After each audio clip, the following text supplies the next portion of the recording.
Soft traditional drumbeat fades in, visual of an African savanna at dawn.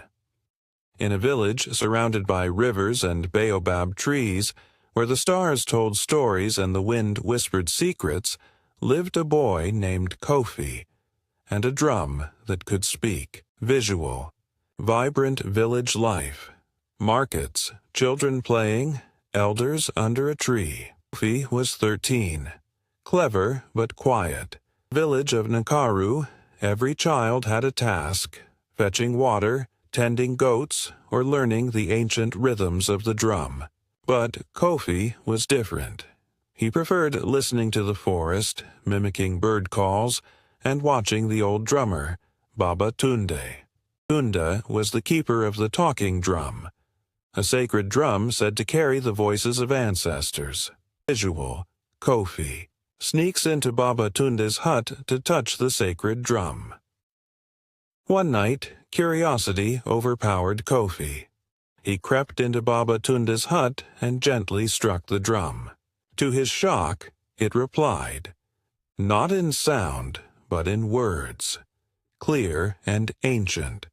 Kofi of Nakaru, you have awakened the spirit of rhythm, but beware, power without purpose invites chaos. Suddenly, the village winds howled. Flames flickered in the lamps. Baba Tunde appeared.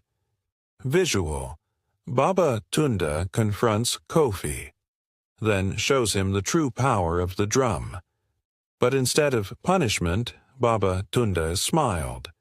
The drum has chosen you, he said, but you must learn its purpose, to unite, not control.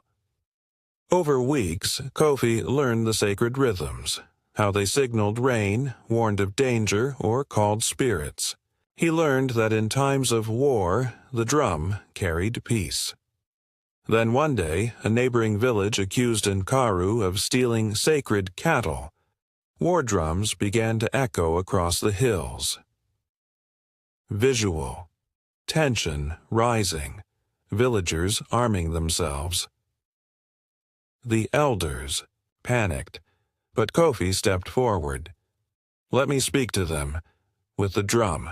He climbed the sacred rock and beat a message, not of war, but of truth, unity, and respect. Across the hills, the drummers paused. Then they replied, a rhythm of understanding. The war was avoided. The truth came out. The cattle had simply wandered off. Visual, celebration in the village, drums beating joyfully, Kofi smiling. From that day, Kofi became the youngest drumkeeper in Nkaru's history. Not because he was the strongest, but because he listened to the forest, the people, and the rhythm of truth. Narrator, conclusion. In Africa, stories travel faster than the wind, and sometimes they ride on the beat of a drum. Fade out, with sunset and fading drumbeat. Moral: power without wisdom leads to ruin, but even a child, if he listens deeply,